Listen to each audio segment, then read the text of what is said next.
And now, our feature presentation.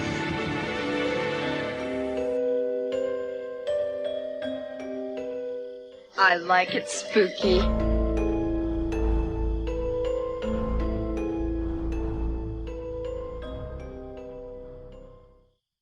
Hey everybody, welcome to I Like It Spooky Horror Podcast. I'm Brian. I'm Clint, and it is the most wonderful time of the year. I bet you didn't know I could sing, huh? I didn't, no. Me either. I really don't think I can. It is, though, the most wonderful time of the year. We are into October, and I tell you what, it's almost overload, Brian. There is just so much haunted houses, horror events, Halloween horror nights. God, the H45 convention just happened. There's movies coming out everywhere, TV specials. It's almost overload, but I love it. Funny story, my nephew messaged me the other day and said, have you seen Saw 10 or whatever the X, whatever the hell it is? And I was like, no, not yet. And he's like, I've seen it 3 times. You want to go see it again? And I was like, wow. Kinda. I mean, I hear it's okay. I wouldn't mind seeing it, but you've seen it 3 times? I was like, there's a lot of other stuff I'd rather watch than Saw 10, but I could try to go next year in November after all this shit's done. Yeah, same thing, because we're busy as hell too, just in the stuff that we have going on. That's what I say. There's so much out there, so much in the news. And speaking of news, let's get to some.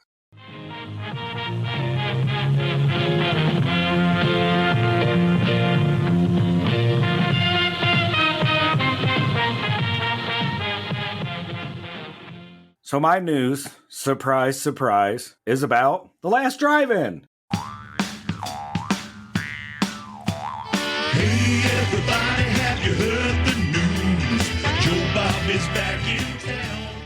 So we're getting The Last Drive-In Season 6 with a lot of big changes. It's going to be every other Friday. 30 episodes, 1 movie on Friday nights, which is good for me because it's over at fucking 1 in the morning. And when you get up at 5 o'clock to go to work, who wants to stay up till 1 o'clock on a Friday night and watch a movie and then have to get up early the next day? The specials will be 2 movies. So as they go through the year, they'll have specials. They will be 2 movies.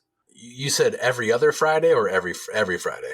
Every other Friday. So 30 episodes in a year. So 26 regular episodes and then 4 bonus episodes maybe around like holidays. You know, they did like a Thanksgiving, Christmas, Valentine's Day. More Joe Bob, which is always a good thing, and more often. I thank the people at Shudder. There's been a change in the guard at AMC and Shudder, and I think they finally got it through their thick skulls that Joe Bob and The Last Drive-In is what keeps Shudder going. When I don't have The Last Drive-In to watch, I don't usually turn Shudder on. I mean, I'll turn it on maybe once a month and flip through and see if there's anything exciting on there, but he's keeping the channel going, I feel like. And I mean, they're pushing The Walking Dead with him, and he's done Halloween already this year, and they're pushing a lot of their specials with him. I think it'll also help them with their original movies if they can get him to cover them. I mean, he covered Hellbender last year. I think it was last year. And I enjoyed that movie, and I enjoyed it even more with him. I think if they can get some of their original stuff covered by him, it'll help.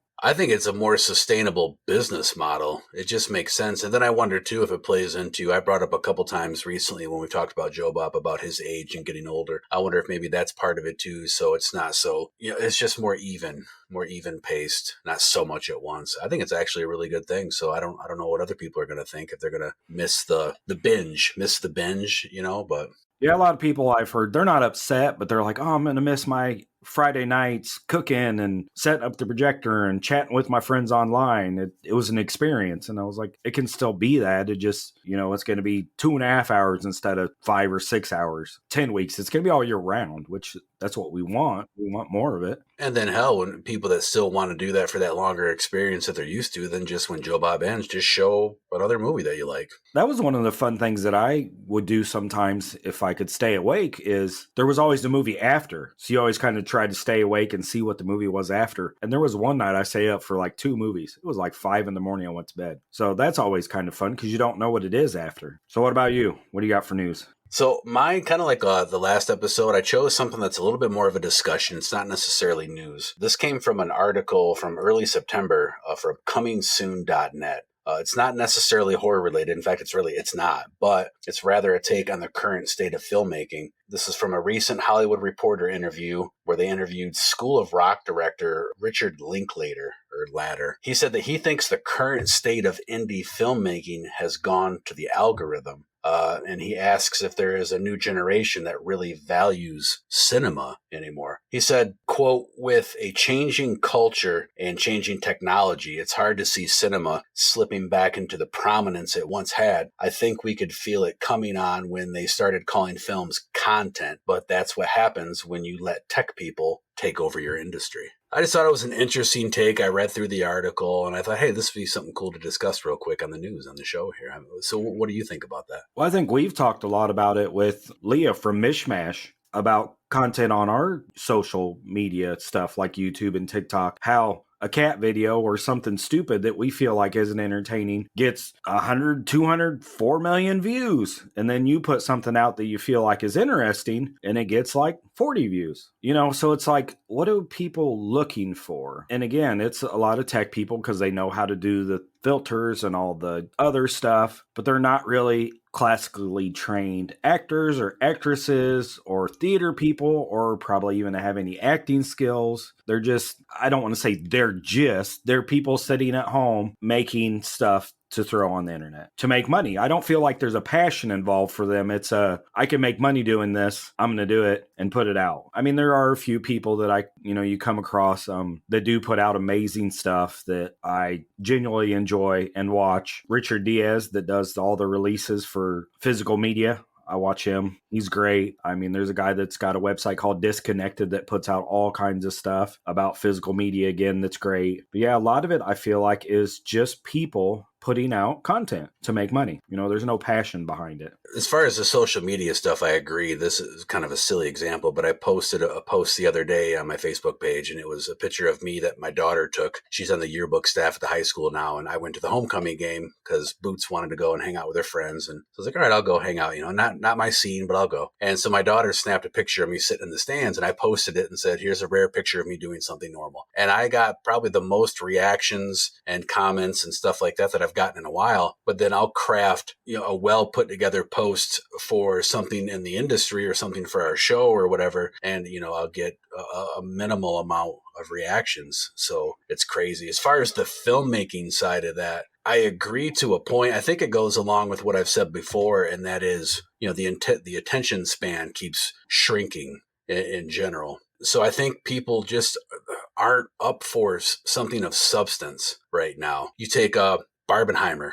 I'm not knocking the Barbie movie, but I mean, the Barbie movie was just kind of a bubble gum. Yeah, I had its social commentary, everything, but then it went against Oppenheimer, which is a film of substance and history. And, Barbie beat it out by a huge margin. I don't know if I agree with Richard Linklater, though, other than he specifically said indie, which that is the part that kind of I disagree with. I think your big budget stuff has been off for years, and I think our listeners would agree that it's usually cash grabs and they're just out of touch with the general public. But I don't agree with him about the indie part because there's a lot of great indie content. We talk about it on the show all the time. I think if anything, what might hurt the indie scene is something that when we interviewed Sylvia Kaminer for Follow Her, which our audience still hasn't been able to listen to because we're waiting to be able to release it because of the current SAG strike. One of the things she mentioned in that interview from an indie filmmaker standpoint is it is so hard to get anything made. Kind of like you just said, Brian, it's more accessible. Everybody is making content. Everybody is there. I used his word content, but everybody is making films. So it's really hard to compete. But in that indie scene, you see the Mavericks that pop up, like the Terrifier series or Eli Roth's Thanksgiving that's getting ready to come out. I will guarantee you that is going to be a hit.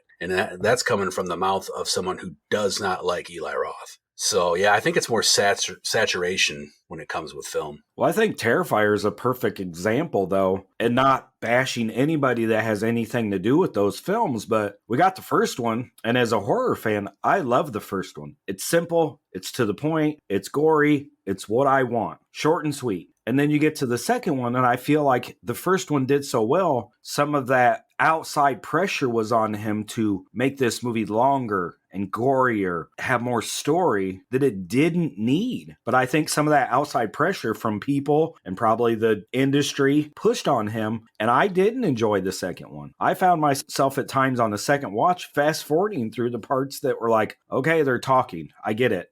I don't need a 15-minute dialogue between two people to get to the next scene where art's in it. And maybe that's what he's talking about. You know, you become successful as an indie director, or you get some success and people start putting pressure on you. And then you get sucked into that algorithm of what outside forces think is successful or needs to happen. No, I agree. And our friend Brent Edgett would probably fight us because he is the biggest Terrifier fan. And I am too. And I don't despise 2, but I agree with you. We've talked about it before. I liked the tone of 1. And then when it got to 2, you had these outside elements put in that it almost seemed like we're being force fit in, you know, a round peg into a square hole. And I think, and we haven't seen it, and I'm just going by some things that I've read, I think Damien Leone, do you say, is it Leone or Leone? I think it's Leone. Has alluded to that with Terrifier 3 that's going to be coming out, it's going to be even gorier, but it sounds like it's going to revert back to that darker, straightforward tone a little bit. Almost like he was even aware of, okay, I made this film that I wanted to make, but maybe I let a little bit of outside pressure in. Let's get back to the core of things. You know the weirdest thing about Terrifier 2? I like the first one. Oh, yeah, because the part 2 thing, the Brian Godsill part 2 syndrome. Yeah. It's actually a part. Well, is it a part 2? I mean, Art the Clown's in All Hallows Eve, so that would be like his first appearance. Yeah, it's technically part 3, sort of. I tell you, we'll call it part 2.5, 2.5. Works for me. Regardless, though, I'm curious if anybody's listening, shoot us an email at ilikeitspookypod@gmail.com once you hear this episode and tell us what you think, or message us or send us something on our socials and let us know what you think is the current trend of filmmaking. Has it gone to the algorithm and just bots, or is the human element still alive? One thing that you can say about filmmaking right now is your hits like Terrifier and stuff like that. You know, there's a lot of financial successes in there, and that makes me think about money and the fact that it is October and there's so much shit going on. I don't have any.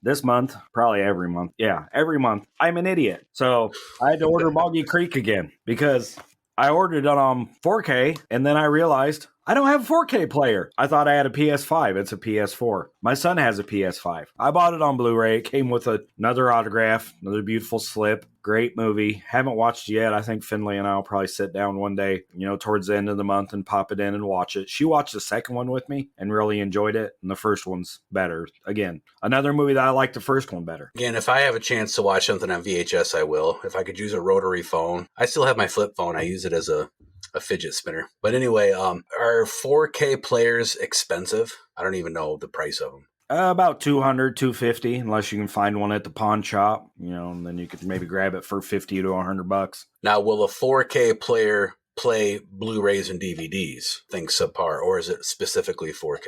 I have no idea. Yeah, I would imagine it would play those. It's backwards. You would think so. Whatever the hell I call it. The nice thing about 4K is they're region free. So you don't have to have a region free player to play stuff from another country, which you do with some of the Blu-rays. But I have a region free player, so it doesn't matter. But yeah, they're still pretty pricey. And I don't know that there's that much difference in quality. I mean, maybe sound. I mean, it's Boggy Creek. What do you want? It was really grainy to start with. And that's some of the worry with, I think, that we've talked about is as you clean some of these older movies up, are you going to take away Texas Chainsaw Massacre, the grainy feel of it? Are you going to lose that? I don't want to. I want to watch it the way that it was filmed and the way it was shot, the way it was intended to be viewed. I know I lucked out recently, and I think I was telling you this, but last Christmas, my oldest wanted the newer Top Gun movie, Top Gun Maverick. And so I was in the store and I saw it and I grabbed it. It wound up being a 4K. I wasn't paying attention, and I work off a PS4, so I couldn't watch it. Luckily, it had the code where you could download the digital link, so we were still able to watch it. But yeah, I've also ordered the poster for Boggy Creek because I saw it, and it's just a simple, beautiful poster. It's just a picture of the monster running through the lake with the sun coming up in the background or going down in the background. And I couldn't find one except for the original, which is like $400. So they had some remakes that they'd done, Boggy Creek website, and it was $35. So I was like, hell, I'll take it. I'll find somewhere for it to go. Maybe behind me by the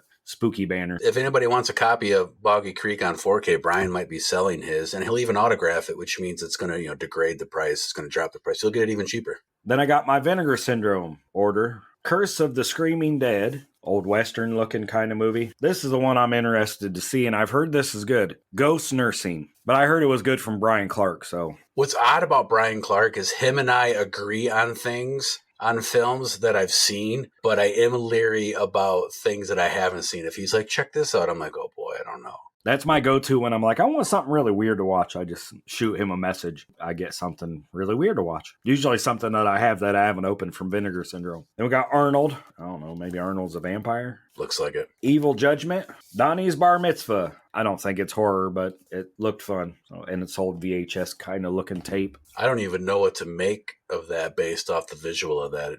Keep going. Annie Lee's Meat Pies. That looks fun. Oh, that looks even more fun. Annie Lee ain't bad looking. And the last one, this is for a friend of mine, The Incredible Melting Man.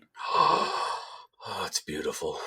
When are we going to cover that show? We need to cover that show next year sometime. We talk about it quite a bit. It's a 4K and a Blu-ray, though, so you can watch it. But you probably have it on VHS, so. I do. That's what I got this month. I didn't really get anything. I just ordered it, and it comes to my door. And I still have the whole stack from last episode sitting over here with, Killer Condom and all those. Yeah, we're definitely going to have to build you some more shelving. You're going to have to expand into a bigger room. You could you know what you could do? You could we should open up like an I Like It Spooky Horror podcast rental service. You got to put a deposit down, though. Well, that's what I'm saying is, because honestly, a lot of the titles that you have, fans of those are never going to find them anywhere, and they're going to have to pay, you spend quite a bit of money on all this stuff. That might be interesting, especially your doubles, so you don't worry as much. I think we're onto something. Make us some money. Would you get anything? I got a few things. I did. So my Creepshow comic, last episode I talked about how it was mission failure. Well, it was mission success. I went back the following week, which was a week before this recording, I think, and got the first issue of Volume 2. They had some more come in. I freaked out a little bit because I came into the store on the day they told me they were going to be back, and I got down there earlier this time because I didn't wait for Boots to get out of school. I was like, I'm just going down there. It wasn't out on the shelf, and I'm like, oh man, it's already sold out again. And he's like, well, no, I haven't unloaded the boxes yet. I'm like, oh, okay. So I felt bad. He had to dig through. They were sitting at the bottom. It took a minute. Got my Creepshow comic. Interesting note, side story, whatever about that is, if you look through the Creepshow comic, there's a section, and I forget what they call it, but it's where you can, as a fan, write in, and they'll put your note on a page. And there's a few of them make it each episode. One of the notes that made it in was from someone from my hometown of Jackson, just 20 minutes north of where I live, who gets their comics from Nostalgia Inc. So Nostalgia Inc. got a little plug from that and everything. So that was kind of neat. And then I went ahead, since I was there, I said, put me back on the list, man. I set these aside for me. And he's like, okay, will do. I don't want to miss out on the rest of them. I don't have time for the thrill of the hunt. The other day I was at Meijer. If anybody listening remembers, I know we do a lot of Spill the Guts. It's 3 times a week, and we've been doing it since May. So there's a lot of Spill the Guts contents. But one of the earlier Spill the Guts episodes is the fact that Meijer, if there's a Meijer in your area, that now they carry NECA. So I went to Meijer the other day just to grab some random stuff. And so I always cruise through the NECA section because Brian had just gotten a hold of me a couple days prior. He was at a Target by where he lives in Illinois, and they had accidentally put out the Ultimate McReady figure, NECA figure, McReady from The Thing. And was it so cheap because they put it out ahead of time? I don't understand that. I don't either. It wasn't supposed to be out until Friday. And I was actually visiting my son up by Chicago in St. Charles. And I had extra time. So I was like, let's go to Target and look. And I go and I'm looking for the records. And Target's kind of switching around their records and physical media stuff. So I was back there and I couldn't find the records. An end cap with clearance stuff on it. And there's 5 of those. I took a picture and I sent it to our buddy Tad because he's a big collector of NECA and pretty much any figure. And he's like, get me one of those. I think I sent it to you and I was like, hey, look at this. It's not even supposed to be out yet. And you're like, I'm good. And I was like, no, this is $10 cheaper than it's going to be. And it's not out until Friday. And it sounds like a lot of Targets put them out and just clearanced them. They didn't even make it to the NECA section because Tad sent me a picture about the My Bloody Valentine. He found 2 of them in Burlington at his Target on clearance. So we're just going to trade. I'm going to give him the one and he's going to give me the My Bloody Valentine one. I don't know. Somebody made a mistake somewhere, or maybe Target's just like, man, we don't care. We got enough money. We got too much shit in the NECA section already. Let's just put these on the clearance. They do. So I was able to pick up one of those because Brian, I sent him a message. I sent you a message back and I was like, no, I've already got that. What do you mean it isn't out yet? And he was like, no, look. And I'm like, oh, it's the Ultimate. Okay. So I got that too, which I got to pay Brian for, but got it on the cheap. So because of all that, when I was at Meijer, I swung through their NECA section. One of the black and whites, I had the color version of the NECA Bride of Frankenstein. The black and white version was there. So I snagged it just because I've got both of Frankenstein's monsters. So now that whole collection, along with the accessory pack that Brian got for me a while back, is all complete. While I was at Meijer, I got all my Halloween candy. I never do it early, but I did this time. And now I've got bags and I get a lot of fucking trick-or-treaters. A lot of trick-or-treaters. That's one of the only reasons I like where I live, is because Halloween is huge where I live. So I bought a shit ton of candy. And then I'm getting flack from people. They're like, you bought it early. You're just going to have to go back and buy more because you know you're going to eat it all. And I don't think they realize the 7,000 pounds of sugar I have stashed around my house everywhere. I got a sweet tooth. That's it. Candy and toys and comics. There's something else I want. As of this recording, H45 is going on in Pasadena, California. And I want one of those 1,000 limited edition Halloween 3 Tom Atkins figures that Sean Clark put together. And people are already putting them on eBay, and they're expensive. One guy's got it autographed and he wants like $700 plus shipping. And it's just fucking ridiculous. And it's kind of salt in the wound for fans like myself who couldn't make it out there. It's like, come on. You know what I mean? I've seen some that are like around $300. That's a little more reasonable. They're not autographed, but why would I pay $600-700 for one autographed when I can buy it for $200 or $300 and then just go pay Tom Atkins, $40, $50, $60, whatever, to get it autographed? I get it's limited and stuff. I don't know. I'm not going to spend the money, but I really want to get my hands on one of those. I saw somebody say, $700? Did Tom die? And everybody's like, no, he's alive still. Like, you can still get his autograph for $50. I might pull the trigger on one of the $300 ones. I got a couple I'm watching on eBay right now. It's like when NECA did the Tom Atkins Night of the Creeps action figure. It was the same thing. I don't know the number. It was limited though. I think it was more than 1,000. I didn't become aware of that until well after the fact. So I paid a couple $100. I don't remember exactly, to get that figure. So it's not out of the norm. But the $700 one, just because it has an autograph and it's limited, is very much bullshit. I'll stick to my $30 Blu-rays. If you do open up your own rental store, that's going to have some startup cost. And if I do shell out some money to get this thing, it's going to need some money. How about we take it to a sponsor? You've survived the Orpheum's After Dark Film Festival so far. Spooky movie fans, don't worry. There's more fright headed your way. Friday, October 20th, check out American Werewolf in London. Friday, October 27th, be the Orpheum's victim and witness 1992's Candyman on the big screen. I am the writing on the wall, the whisper in the glass repeat, my victim. Then Saturday, October 28th, put on your dancing shoes as we, with a screening of the Rocky Horror Picture Show. For more info, look up the Galesburg Orpheum on Facebook or click over to galesburgorpheum.org. So now that we've heard from our sponsor, it's time for the movie. This episode, we're covering the straight-to-TV, ABC, 1985, The Midnight Hour. Look out, it's the midnight hour, baby! You told me I had to watch this on YouTube. That's the only place I could find it. Where did you watch it? Did you have it in your collection? No, the Internet Archive. You ever stumble across this website? No. So there's a website online. It's called the Internet Archive, and it's just chalk. Speak slowly. I got to write this down. The Internet Archive. Is it .com or .org? Or? I think it's .org. So how I watched this movie is on my phone with a Roku on my TV, because you can AirPlay to a Roku. So I pulled it up on my phone and I watched it on the TV. And I watched it from KTVI St. Louis. I watched the original airing with commercials and all. Oh, wow.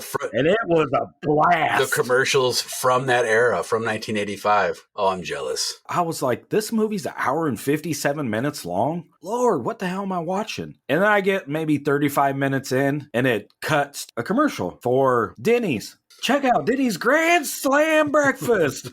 And then the next one's like, check out JCPenney's $1 million diamond sale. And then there was, Secrets and Alpo dog food and MacGyver. You're going to love it. And all the shows were like, Who's the Boss? MacGyver. Some other shows that I didn't recognize. But after they'd show like this on this episode of MacGyver, Casino Heist Gone Bad. MacGyver has to, what MacGyver does, makes shit, saves the day. And then he's down like in the corner. He's like, you're going to love it.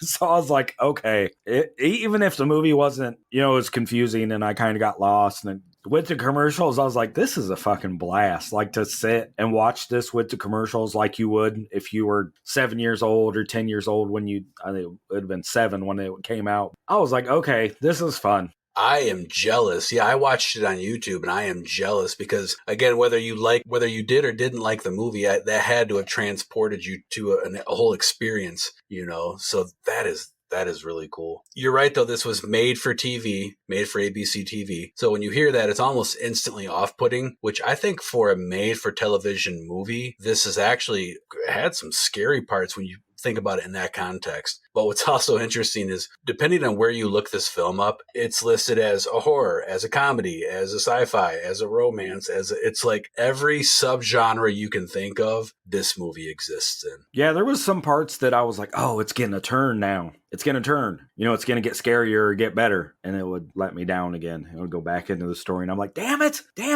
It did this. It almost, again, I think because it was made for television, it kind of lived on that edge of scary. It stayed on the safe side, but I think it lived in that edge of being a full-fledged, full-blown horror movie. But I think it really did a good job of flip-flopping between the scary and the corny. Like you say, it would just get on, almost start to cross that edge into scary, then flip-flop back into something funny. But yeah, so the last episode, we covered Horror Hotel. So this episode, as we're smack dab in the middle of October, we're going to welcome everybody back to Massachusetts. But this time, just instead of witches, we've got demons, witches, vampires, exploding graves, apparently old school 1985 commercials if you watch it Brian's way. What is not to love? Werewolves. Don't forget werewolves. Oh, werewolves, yeah. And ghosts. And Wolfman Jack.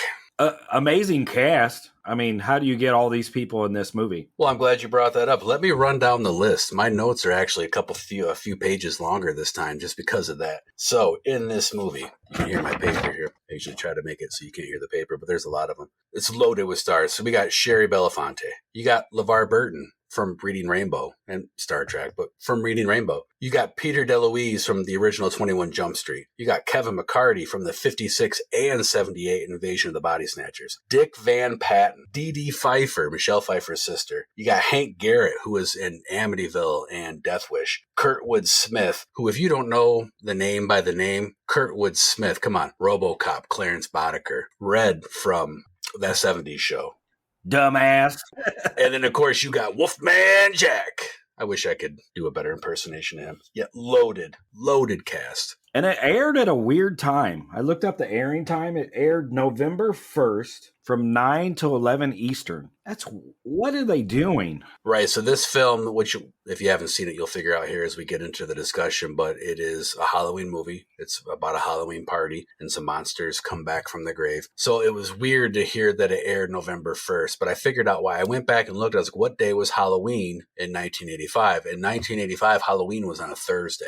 So it actually makes sense. I bet you the network was like, if we air this on Thursday, everybody's got to go to work and school the next day. So no one's going to watch it because they have to get up early and they're all out doing their Halloween stuff. So why don't we show it on a Friday when Halloween is still fresh in the mind and people don't have to get up and go to work the next day? And then it aired on Lifetime several times in the early 90s. Did you see that? Oh, I didn't know that. No. Yeah, it aired on Lifetime? Wow. On Lifetime. Wednesday, October 31st, 1990. The showings on December 27th, 1990, June 19th, 1992, and October 31st, 1992 on Lifetime. And this is kind of where I was telling Tiffany, I said, this is almost a Lifetime, Hallmark, Disney movie, maybe. Like it's right there, like you said, on the edge there where it's scary at times, but not too scary. When the guy gets attacked by the zombies, they jump through the window there. You see him being attacked, but you don't see blood, you don't see guts. And that's where I thought it was going to turn too.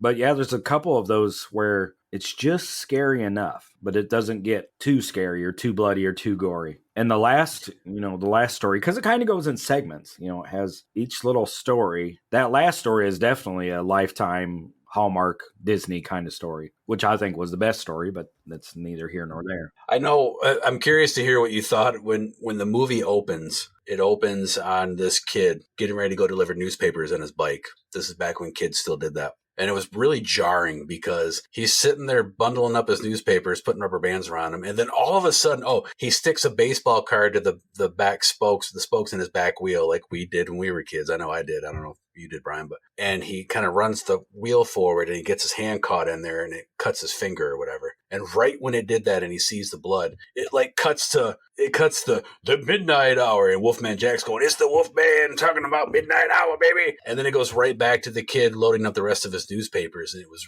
really fucking weird. And then he goes on his paper route and he throws the paper at the cop and spills his coffee. And towards the end, he's going to maybe go home and somebody's raking the leaves and he rides through the leaves and the guy tries to hit him with the rake. And I'm just like, this kid, this is every paper boy ever. He's just having a blast and don't even care. Then towards the end of his route, he rides by or through the cemetery on the outskirts of town, and it looked like he was tossing a newspaper on a grave, which you're like, what?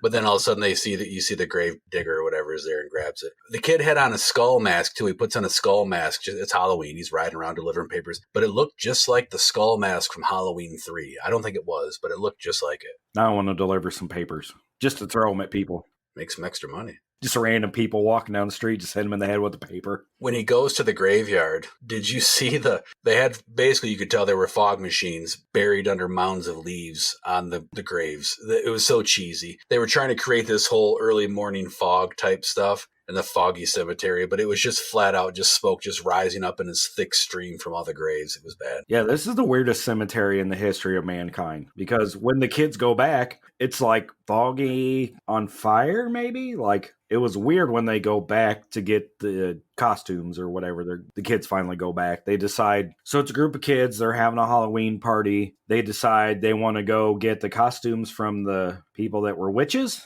And they're all related to this group that was witches and the group that was people that fought the witches. They're all related to someone in this group of kids. So they decide they're going to go break into this crypt and take the costumes, and they stumble upon this scroll and this ring and all this other stuff. But yeah, the cemetery was like, yeah, it almost looked like it was on fire with fog machines. And the way they had it placed, it looked more like piles of burning leaves than it did fog. Yeah, the backstory of the film and all that stuff, you learn about their descendants of witches and like witch finder generals in this small town, which is supposed to be in Massachusetts. The film was shot in Southern California. There's one scene when the newspaper boy is out where you see the palm tree in the background real quick. You got to look for it. But so the backstory gets laid out that these high school kids are in class. The lead is doing a presentation on Halloween and the backstory of the town. And so like, oh, hey, we need costumes for the party. Let's go to the museum, steal some of the costumes of the early Puritans and the witches and stuff. And that was what I thought was weird too. They're like, okay, now where are we going to go to put these on? I know, let's go put them on at the cemetery. It was cheesy. And then of course, when they get to the cemetery, they don't even put them on. He throws the hat on. Then they find the scroll, which I blame LeVar Burton from Reading Rainbow. I mean, if it wasn't for him pulling out the trunk, then they would never have anything to read. LeVar Burton, Reading Rainbow. Butterfly in the sky, I can go twice as high. Take a look, it's in a book, a Reading Rainbow. And then so, of course, they are goofing around and they read the scroll. And, of course, it's the descendant of the witch who reads the scroll. And then, like, the wind picks up and it's kind of eerie. And then they're like, let's get out of here. And they split. And there's always that one kid, we shouldn't be doing this. This probably isn't a good idea. They do it anyway. He ends up becoming our hero, the nerdy kid, can't get true love and loves a girl that's maybe out of his league or wants nothing to do with him. Yeah, she doesn't want shit to do with him. Yeah. They leave the cemetery, they go and you kind of start see bits and pieces of their lives, all the little subplots, like the one kid doesn't get along with his dad, who's an alcoholic judge, kind of a dick, and you just see him getting ready for the party and yada, yada, yada. Well, then you cut back to the cemetery because you find out that the incantation they read was real. And so all of these ghouls burst up from the ground. And I don't care what anybody says, the scenes of the dead in their coffins underground, those were fantastic. Of them busting out of the coffins. I think they were done better than Return of the Living Dead and Return of the Living Dead Part 2. Yeah, the makeup on those was awesome. And the shots, just like people scratching at the coffins. Yeah, that was amazing. They did great on a lot of the practical effects in this movie. Then they cut right to the cheese. It looked really cool. And I think that was one of those moments where the movie was almost a little too scary for TV. It was like, holy shit. Then they cut right back to the cheese. All the graves explode. I mean, literally explode up. Now, the actor that plays the judge is in UHF, which we just watched not too long ago at our house. He plays the same character in that movie. I think he plays the same asshole character in every movie he's in. Every movie, yeah. He's great at it. But yeah, I was like, hey, that's the guy from UHF that owns the other TV station. I always called him the poor man's Ted White. Ted White played Judge Smales in Caddyshack, and he was in what was Three's Company. He was in an 80s sitcom too. He reminds me of my grandpa. So I always thought that the judge was like the poor man's him. You, Brian, being a Return of the Living Dead fan, did you feel, especially when they were all coming out of their graves, and it had some comedic elements, did you feel that it was, I thought it was heavy on the Return of the Living Dead Part 2. It had a lot of throwbacks to other movies that, 85, that Return of the Living Dead 2 wouldn't have been out yet, right? That's what I mean, is I was curious if you got Return of the Living Dead 2 from that, because I wonder if that is what influenced Return of the Living Dead Part 2. Yeah, but even the mask on the kid in the beginning in Halloween 3, I wonder if this movie was, like you said, or, like I said, an influence as younger people or as those directors watched it and were like, oh, that's cool. Not a lot of people watch this or have seen this. I can throw this in my movie because that's great. So I wonder what kind of, cultural significance it's had that we don't know about. And maybe it's not. Maybe it's just a coincidence that it happened. You're saying maybe they were cherry picking, different things. Or we talk about, I used to wonder if filmmakers, when we did cover The Burning and all those films came out in, The Burning and Friday the 13th Part 2 and My Bloody Valentine all came out in 81. And there's very similar elements. And it was like, okay, are they stealing ideas? Or is it just all cultural reference? Is it just all people influencing each other, kind of cherry picking ideas like you're saying? I know the Return of the Living Dead 2 elements, again, this is pre-Return of the Living Dead 2. I think the elements actually worked better in this movie than it did in Return of the Living Dead Part 2, which a lot of people didn't like because of the comedy, based simply off the fact that it wasn't something in the Return of the Living Dead franchise where you already had to live up to the original. So I think they were a little more free to you, and I think that comedy worked better, and it was fun. Bottom line, and we've got some more stuff to talk about. This is just a fun movie. Yeah, I had fun with it because of the commercials and just kind of sitting here. I was up till 11:30 watching it. So I was watching it, about the original time that it aired. And it was just kind of a throwback to my childhood, just staying up late and watching the movie. And you could run maybe and go to the bathroom, get a snack while the commercials are playing and try to hurry back so you don't miss anything. And then they'd get you too. They'd be like, ABC, I don't even remember what it was called.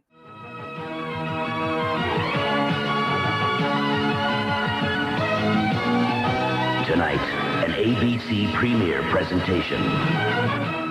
Midnight Movie or whatever, because it had the logo would come with the stars and the lights. And then it'd be like, and the movie will return after this. And you're like, I just watched 3 commercials. So you're like, I hurried back and then you're going to more commercials. Like, damn it, get back to the movie. They were giving you that 2-minute warning buffer. Hurry up. If you want to watch this, try to find it on internetarchive.org. If you have a Roku, you can AirPlay it from your iPhone. Watch it that way.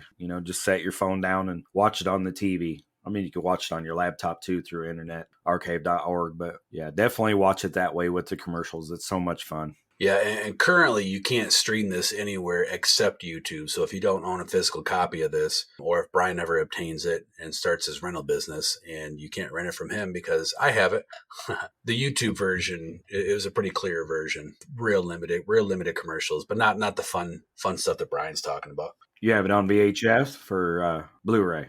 Me? I don't have a period. I had to watch it on YouTube. It's on VHS and DVD. It doesn't even have a Blu-ray release, and both releases are out of print. Well, we better talk to our friends over to TerraVision and get that corrected, if they're so inclined. I feel like this would be right up Justin's alley. Yeah, me too. Back to the story, they resurrect the monsters, and there's everything. You've got zombies, you've got werewolves, you've got demons, you've got ghosts. Lucinda is like the main witch, and she was talked about as a witch. And then Sherry Belafonte is her great, how many ever greats, granddaughter. They're all at this big Halloween party at Sherry Belafonte's house. I think the character name was Melissa. And it just looked like a fun time. I was like, oh my God, I wish I could go to a Halloween party like that. Everybody's dressed up. Everybody's having fun. There was no drama, no bullshit. It was just everybody having a good time, Lucinda the witch goes there. She moves in on her granddaughter. And then out of nowhere, and this is where one of the things kind of lost me, is you find out she's a vampire. So is she a witch or is she a vampire? And then after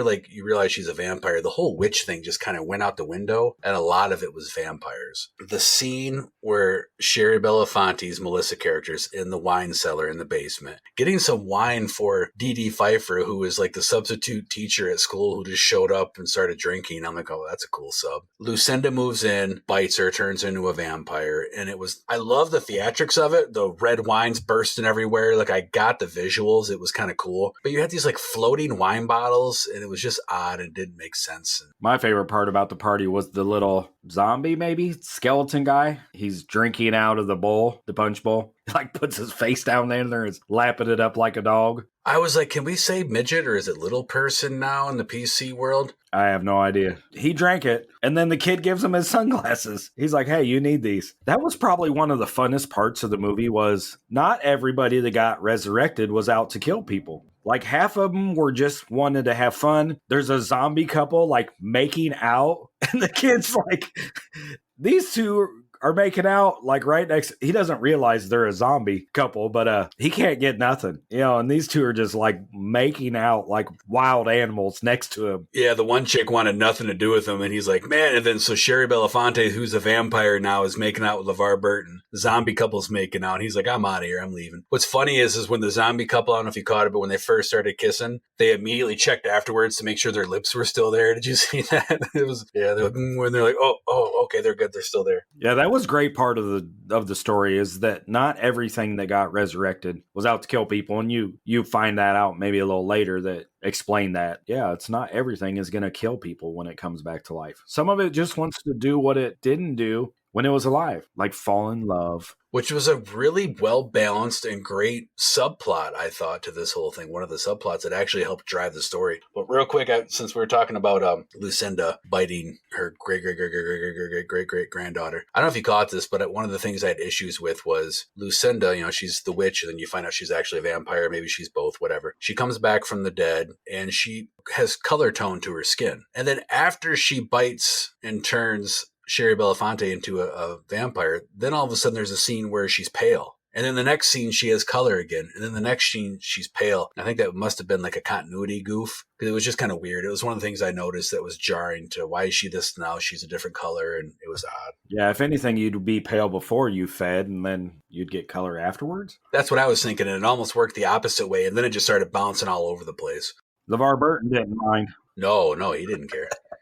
And yes, you're right. There was love in the air, because one of the dead that was released from the graves was this 50s sock hop cheerleader chick who was wandering around town. And it was almost like she knew that she was dead, but she was confused because she wasn't for sure, and things in the town were different. And she went and visited her old house, and things were different. The house was so they had remodeled or whatever. She winds up hooking up with our hero, and then they just kind of scroll through town, and she's trying to have fun. That got to another goofy thing. I don't know if you notice this. She wants to go to the drive-in. She's from the 50s, so all of her dialogue and references are based on that time. She wants to go to the drive-in. She wants to go to the malt shop. So they go to the drive-in. He's like, well, it's not a drive-in. You know, it's a movieplex, indoor movieplex. And they're out there, and she's kind of bummed out. And then she sees 2 wads of newspaper on the ground. And she picks them up, and they're just wads of newspaper. And within like a half a second of a frame, they're all shredded into pom-poms. It was so weird. And the dude didn't even question it. He was just, and she starts doing this little cheer. It was so weird. Yeah, and then she gets him involved. Louder, louder. Who's going to win? The funniest part of that was she wanted to go to the malt shop. She wanted to go to the movie theater. She wanted to go to Makeout Point. Yeah. And she like put that lipstick on, and I was like, oh man, she is ready for Makeout Point. One of the questions she asked at the movie theater was like, 5 movies at once? How do you not hear the other movies through the walls? And the kid's like, oh, you do. I was like, what the fuck? There's those little sprinkles of humor that where I read on Wikipedia, it said dark comedy, you know, black comedy, whatever. But yeah, it's fun. It maybe non-horror fans or somebody that's looking for something a little more serious wouldn't catch. I enjoyed the little comedy in there. Yeah, I think it was pretty well balanced. And again, I'm kind of repeating what I said. I think when it got too corny, it brought itself back to scary. When it got too scary, it brought itself back at very well balanced. So they get to Makeout Point, and they get attacked by the werewolf. And then they go to the cop shop to report it. And this was my biggest hang up of the story. You kind of get the sense that she, as a ghost or as a, whatever, she realizes now that she's dead, but she didn't think it was weird. She reporting this werewolf to the cops like it's this odd thing, and why won't they listen? I don't know. It's just weird. And then they're walking down the street because the cops want nothing to do with them. They're getting all these calls, and they think it's Halloween pranks because the town is slowly starting to get taken over by all these creatures. Then he brings up the scroll, and it was like a light bulb clicked, and she's like, wait, what scroll? What happened? What did you do? And I'm thinking, well, how did you not know this? You were, resurrected from the cemetery, looked around and saw these other monsters, and you guys all walked out of the fucking cemetery together. And she acted like it was a news flash. Well, that was funny when they go to the police station, and she says, I knew the fuzz wouldn't listen to us, or something along those lines. And the cops are like, fuzz? We ain't heard that one in a long time. Right, in 30 years, right? While all this was going on, we cut back to the party. And out of nowhere comes the music video. Song to get down with, about 6 feet under. Get dead. Ooh, I love this song. I'm dead, you're dying. Everybody should try it. Get dead. Get high, don't buy it. Everybody's gonna buy it. Get dead.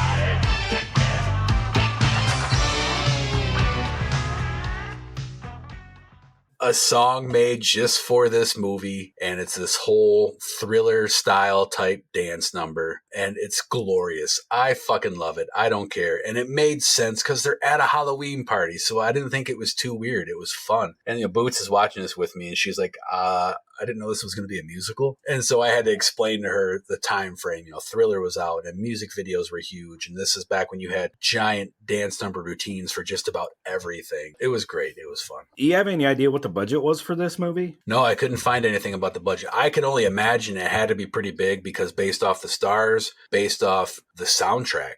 It had a great soundtrack. If you've never seen this movie, regardless if you're a fan of horror or not, you are going to recognize just about every song, except the one for the musical that was made. This would be a great soundtrack to put on vinyl or, re-release and have somebody put that out. Or maybe our friends at TerraVision can get that for us too. That's not a bad idea. Yeah, because you got Little Red Riding Hood, you got Bad Moon Rising, you've got The Midnight Hour, you've got a lot of great, great songs. So we get to the end, they're having the dance. The kid finds out that everybody's out to get him, like everybody's turned pretty much in the town. I mean, the judge tries to kill him because he's a zombie now and he can't drive. See, I think he was a demon. That was the thing, was because he was killed by the serial killer who I think he convicted to be put to death, and he was brought back. So some of them were demons, and you could tell a little bit by the demon makeup was actually kind of weak. I thought it was just like smeared on grease paint. But anyway, all the monsters, and if you were touched by evil, if you were alive and you were touched by evil, you became evil. So by now, like the whole town has been turned except for our lead and the ghost sock hop girl.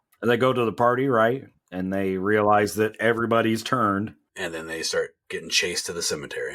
Yeah, so they go to the cemetery, and of course, at 11:59 they get the seal put on, and everything goes back to normal, but not normal. So she finds out, or she remembers or whatever, that you have to have the ring of the witch hunter, who is this guy's great-great-great-great-great-grandpa, and you have to mix wax with the bones of his great-great-great-great-great-grandpa and reapply the seal to the scroll. And if you don't do it by midnight, then basically evil lives forever, kind of thing. So they rush to the cemetery, open the crypt, and mix the wax with his bones. It was like bone dust. And right at 11:59, right at the last second, they seal it, and everybody just magically disappears. The graveyard's all put back together. Everything is righted. And she's gone. The love of his life. Her last words were, "I love you." This is a love story. He goes out and he sees her grave, and she had marked it, with XO, I think, Phil. Yeah, well, no, it was her initials plus his initials in her lipstick. And then on his way home, Wolfman Jack comes on with a request.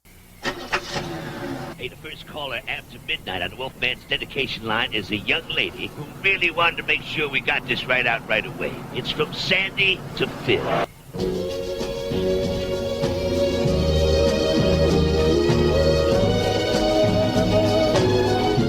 Baby, I'm yours.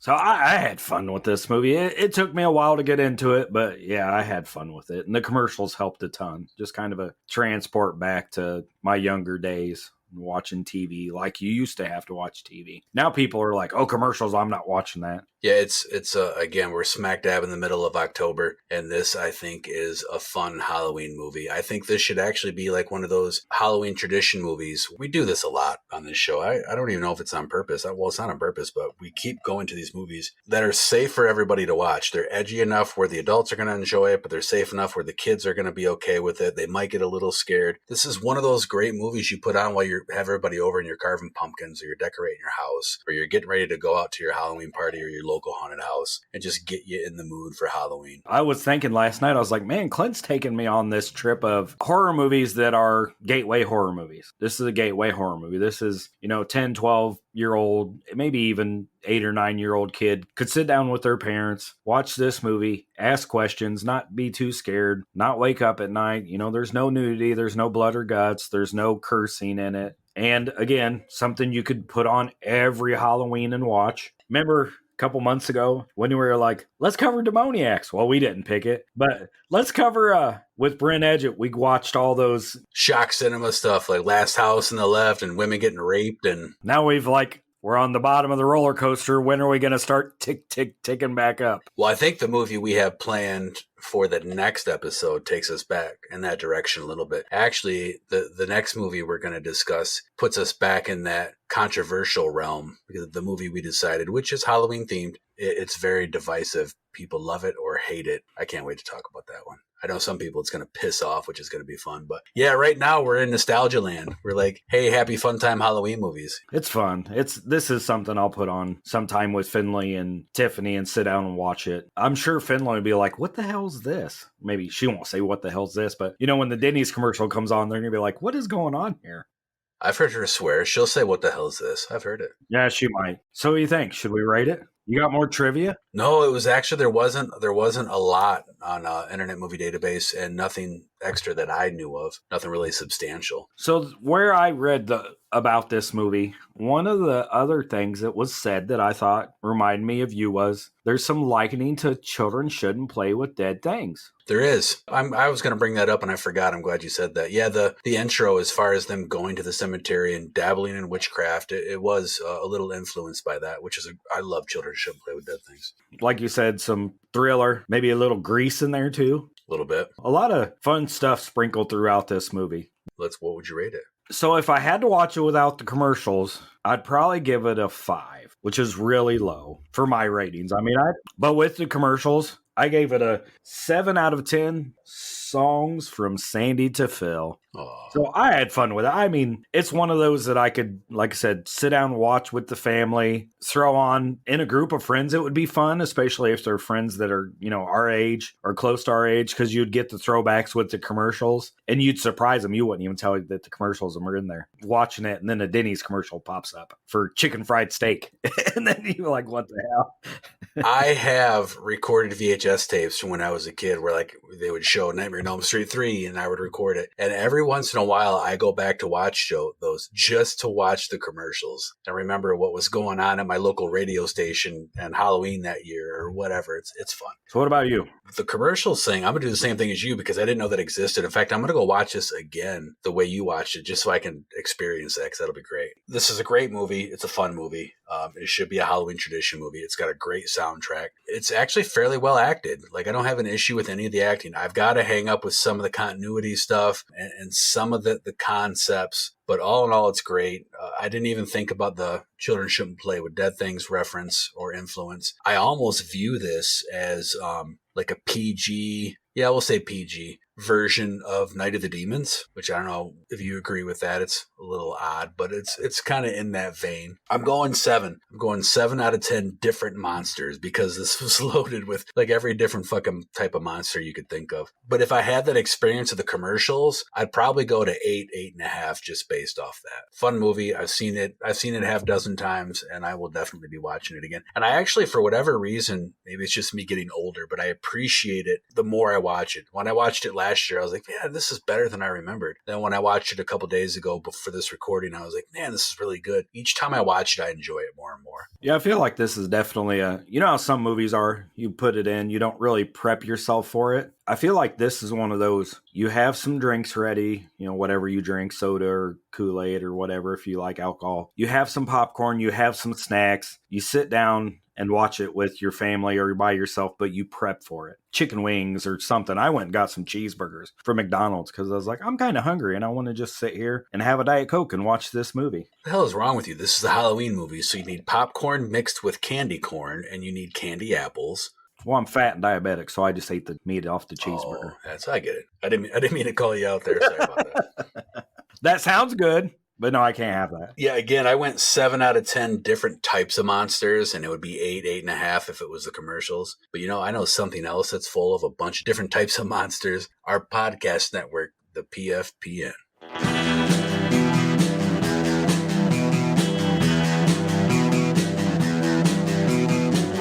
You're listening to the Prescribed Films Podcast Network, home to hundreds of hours of free podcast entertainment. The shows on this network all have a common goal, providing you with the best discussions about movies and other forms of entertainment media. The PFPN hopes to fill your earholes with audio joy. Visit our website with links to all the other amazing shows at www.thepfpn.com. Thanks for listening.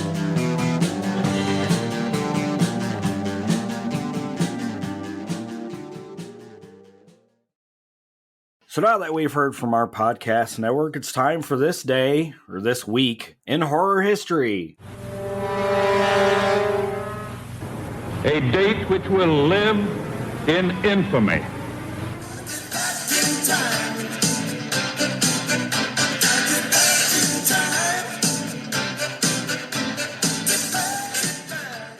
So this episode, we're covering October 15th through the 29th. We got a ton of movies and a couple birthdays. So for movies, starting on October 16th, you heard of this one? Strange Behavior, released in 1981. Classic. Candyman in 1992, Bride of Chucky in 1998, and Planet Terror in 2007. Yeah.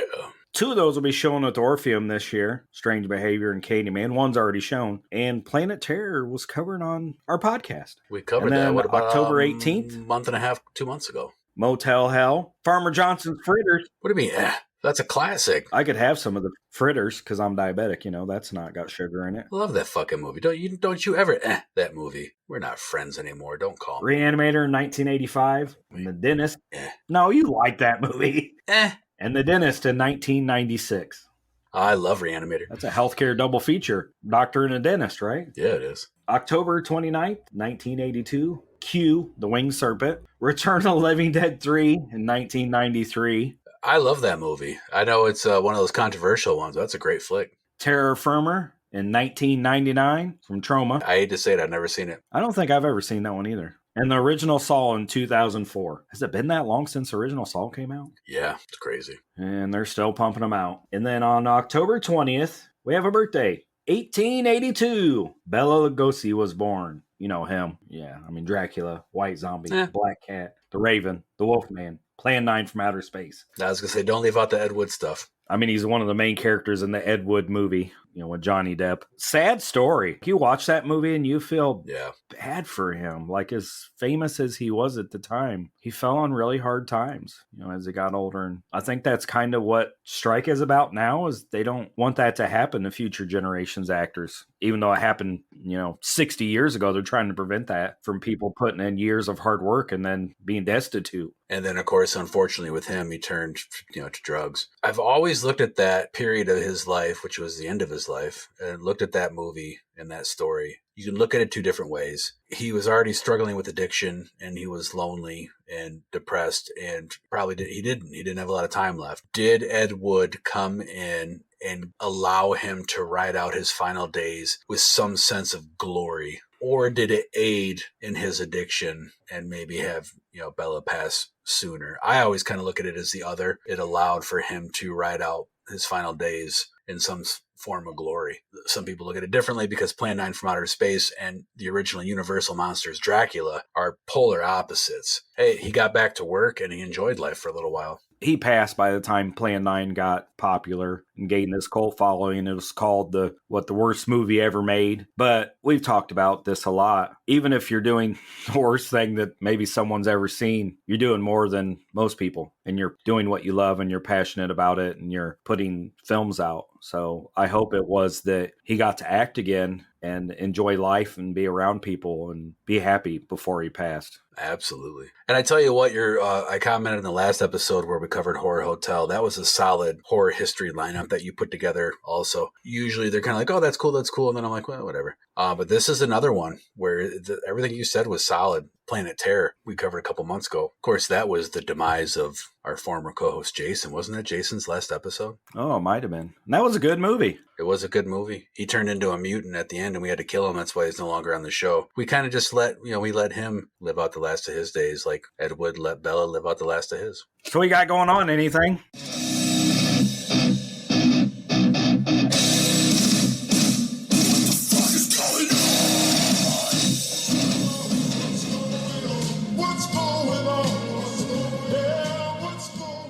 So this episode comes out October 15th. We will be recuperating from a crazy weekend at the Orpheum. On the 13th, I'm going to Halloween-a-Palooza. I'm going to hang out with the PFPN crew. The 15th, I'll be probably half dead.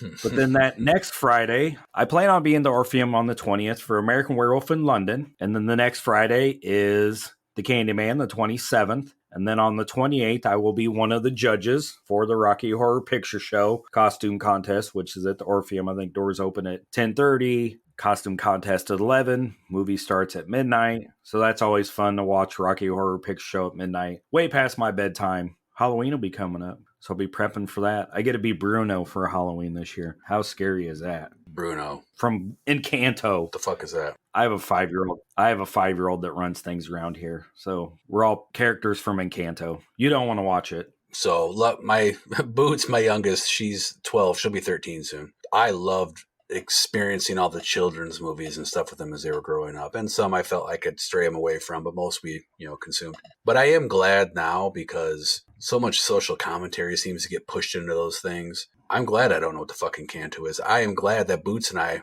last night before this recording, sat down and watched the first 4 episodes of Castlevania Nocturne, the new anime series on Netflix. Well, good luck being dressed up as Bruno from Canto or whatever. I think the funnest part about it will be in the movie they say we don't talk about Bruno because nobody talks about him. So when somebody asks who I am, I'm just going to say we don't talk about it.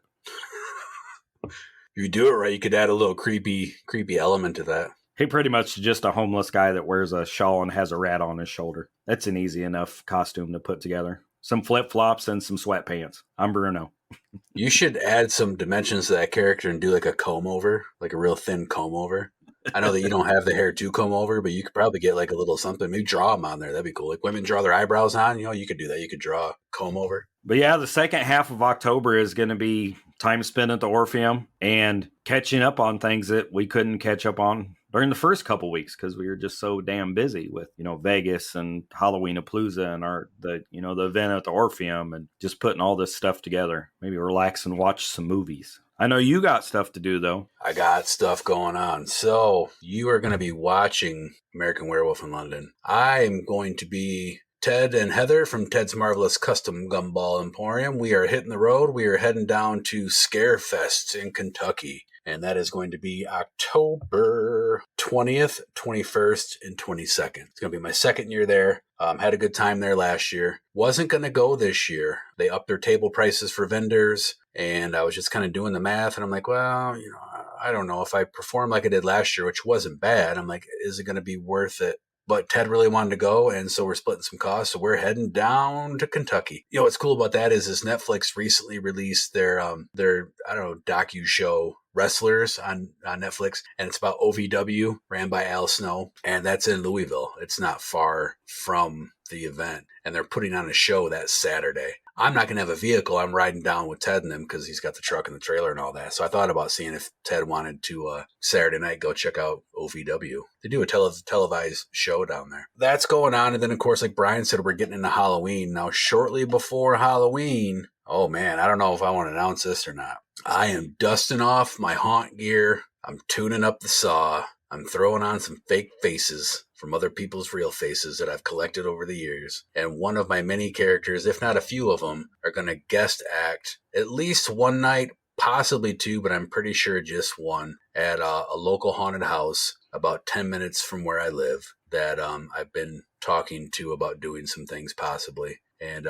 some of my actors from my old Haunted House Corpse Barn are there acting this year. And I said, you know what? I think I'm going to dust off the gear and I'm going to go down and see how bad my ring rust is. It's been about 3 years since I've been able to enjoy that therapy. And I believe it's going to be a full moon because I think in October we've got 2 or 3 full moons. Of course, and you got Friday the 13th. And this is going to be one hell of an October, or it has been so far, and it will continue to be. That's what I got going on. Thrills, chills, and hopefully some fucking money. Yeah, that'd be nice. I need money to buy more movies. Not that I need more movies, but shit. I'm telling you, man. Brian's Rental Store. We could come up with a cooler name than that.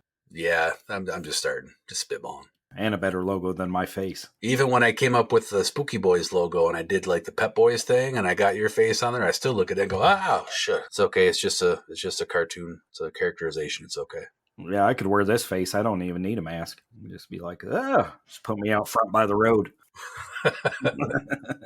You'll have a lot more candy left over at the end of the year. No one will approach you to take it. So now that you've heard the news, why we're poor, about our movie, some horror history, and what we're up to, don't forget to like and subscribe. Follow the I Like a Spooky Horror podcast on every damn social media platform known to humankind. Listen to Spill the Guts for your horror news. Check out Mishmash for your Michigan happenings. All things horror and horror adjacent. Take care. Happy haunting. Bye-bye. Until next time.